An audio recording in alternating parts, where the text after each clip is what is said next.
शरद पवार गटाच्या तुतारीचा आवाज किल्ले रायगडावर घुमला।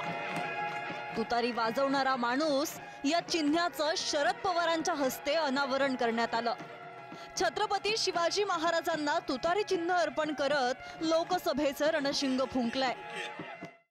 आज निवडणूक आयोगाने आपल्या परिचय लोकांच्या कळावा यासाठी हे रणशिंग फुंकलेलं आहे। ही तुतारी दिली, ही तुतारी एका संघर्षाची सुरुवात करण्याची प्रेरणा देणारी आहे। आणि म्हणून आज या ऐतिहासिक भूमीमध्ये छत्रपतींचं राज्य जिथून चाललं गेलं त्या भूमीमध्ये आपण आलेलो आहोत। इथून आपण प्रेरणा घेऊ।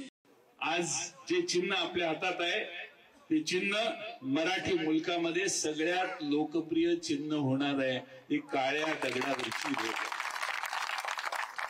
तुतारी मिळाल्यानंतर चिन्ह नुसतं व्हॉट्सअपवर आपण हे टाकलं, स्टेटस ठेवलं, हजारो लोकांनी महाराष्ट्रातल्या या तुतारीचा अतिशय आपुलकीने उल्लेख केला। शरद पवारांच्या राष्ट्रवादीचं नवं चिन्ह तुतारीच्या विरोधातही आता आवाज घुमू लागलाय। रायगडावर तुतारीचं अनावरण केल्यानं मनसे अध्यक्ष राज ठाकरेंसह देवेंद्र फडणवीसांनी देखील शरद पवारांवर निशाणा साधलाय। छत्रपतींचं कधीही नाव न घेणाऱ्यांना रायगड आठवला असा टोला त्यांनी लगावलाय। आपल्याकडचे महापुरुष हे आपणच जातीमध्ये विभागून टाकलेत आणि या महापुरुषांवरचं राजकारण फक्त आता सध्या सुरू आहे। त्याच्यामुळे कधी नाव न घेणारे, छत्रपतींचं नाव न घेणारे आमचे शरद पवार आज त्यांना रायगड आठवला। त्यांची मुलाखत घेतली होती, आठवतं मी तुम्हाला? मी तेव्हाही तो प्रश्न विचारला होता की तुम्ही शाहू फुले आंबेडकर नेहमी बोलता पण शिवछत्रपतींचं नाव तुम्ही कधी घेत नाही। म्हणजे शिवछत्रपतींचं नाव घेतल्यामुळे मुसलमानांची मतं जातात, अशा काहीतरी संभ्रमावस्थेमध्ये इतकी वर्ष त्यांनी काढली आणि आता त्यांना आठवलं। 40 वर्षानंतर पवार साहेब शेवटी रायगडावर गेले। अजितदादांना एका गोष्टीचं क्रेडिट तर द्यावं लागेल की शेवटी छत्रपती शिवरायांच्या चरणी 40 वर्षानंतर पवार साहेबांना अजितदादांमुळे जावं लागलं। आता तुतारी कुठे वाजते, किती वाजते, कशी वाजते हे आपल्याला भविष्यात दिसेलच। शरद पवारांच्या पक्षाला मिळालेल्या तुतारी चिन्हावरून टीका करताना सदाभाऊ खोत यांची जीभ घसरली। पवारांनी तुतारी वाजवत स्मशानाकडे जावं असं धक्कादायक विधान त्यांनी केलं। तसेच सदाभाऊंनी पवारांची तुलना महाभारतातील शकुनी मामा यांच्याशी केली। शरद पवाराला चिन्ह सुद्धा चांगलं मिळालं, तुतारी।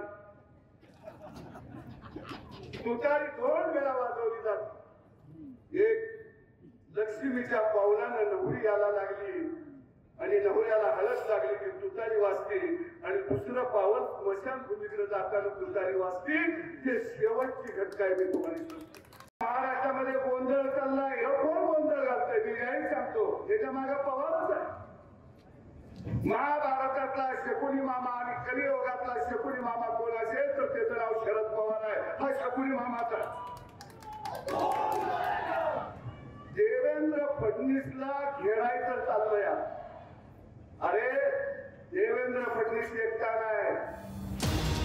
दरम्यान तुतारी चिन्हावरून शरद पवार गट आणि अजित पवार गट एकमेकांना आव्हान प्रति आव्हान देत आहेत। तुतारी फुंकून दाखवा आणि 1 लाख रुपये घेऊन जा असं आव्हान अमोल मिटकरींनी आव्हाडांना दिलं होतं। मिटकरींचं चॅलेंज स्वीकारत आव्हाडांनी किल्ले रायगडावर तुतारी वाजवून दाखवली।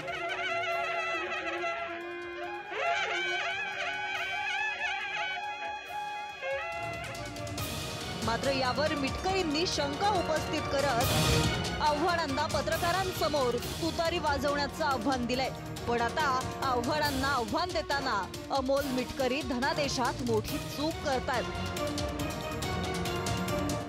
ज्याच्या नावे धनादेश काढला जातो तिथे मिटकरींनी रक्कम लिहिली आहे, तर जिथे रक्कम लिहायची तिथे जितेंद्र आव्हाड यांचं नाव लिहिलंय।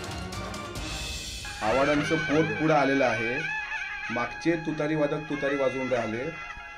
जर आव्हाड साहेबांनी माझं चॅलेंज स्वीकारलं असेल तर मी पण माझ्या उत्तराला तयार आहे। 1 लाख रुपयाचा चेक माझा त्यांच्या नावाने तयार आहे। 26 तारखेपासून महाराष्ट्राचं अर्थसंकल्पीय अधिवेशन मुंबईला पार पडते विधान भवनला। पहिल्या दिवशी त्यांनी स्वतः तुतारी आणावी, पत्रकारांसमोर ती वाजवावी आणि हा 1 लाख रुपयाचा माझ्यासारख्या गरीब कार्यकर्त्याकडून, ज्याला 50,000 रुपये महिन्याच्या पगारावर अजितदादांनी ठेवलं असं वारंवार आवाड म्हणतात, त्यांनी माझा 2 महिन्याचा पगार घेऊन जावा. दरम्यान शरद पवार आपल्या राजकीय कारकिर्दीत आजवर 14 निवडणुका लढले. त्यातल्या 5 निवडणुकांमध्ये चिन्ह वेगवेगळी होती. तुतारी वाजवणारा माणूस या निमित्तानं शरद पवारांना 6वं चिन्ह मिळालंय.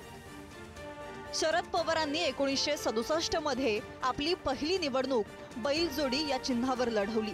1972 आणि 1978ला शरद पवार यांनी गाय वासरू या चिन्हावर निवडणूक लढवली. तर 1980 आणि 85ला समाजवादी काँग्रेस पक्षातून चरखा या चिन्हावर निवडणूक लढवण्यात आली. 1990 ते 1995 या दरम्यान पवारांनी हाताचा पंजा या चिन्हावर आपली निवडणूक लढवली. तर 1999 पासून शरद पवार घड्याळ या चिन्हावर लढलेत.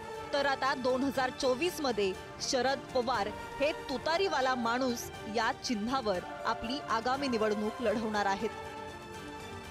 महाराष्ट्रातली 11 कोटी जनता यापुढे तुतारीच वाजवणार आहे, हातात मशाल घेऊन. बरं का, हातात मशाल, हात आहे, हातात मशाल आहे आणि तुतारी आहे. अत्यंत चांगलं ऐतिहासिक चिन्ह राष्ट्रवादी काँग्रेसला मिळालेलं आहे. तुतारी वाजते रायगडावर लोकसभेपूर्वी, वाजेल का? तुताऱ्या वाजवा नाहीतर मशाली पेटवा. मशाल मिळाली ना. परंतु शेवटी महाराष्ट्रामध्ये आत्तापर्यंत आम्ही 45 म्हणत होतो, खरं म्हणजे क्रॉस करू असं दिसायला लागलेलं आहे. मोदीजींची लोकप्रियता जी वाढायला लागलेली आहे.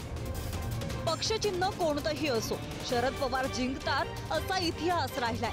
मात्र यंदा परिस्थिती काहीशी वेगळी आहे, कारण त्यांच्या विरोधात पुतण्यानं बंड पुकारलंय. त्यामुळे तुतारीवाला या चिन्हावर देखील शरद पवार विजयाचा चमत्कार करणार का, हे आगामी निवडणुकीत स्पष्ट होईल.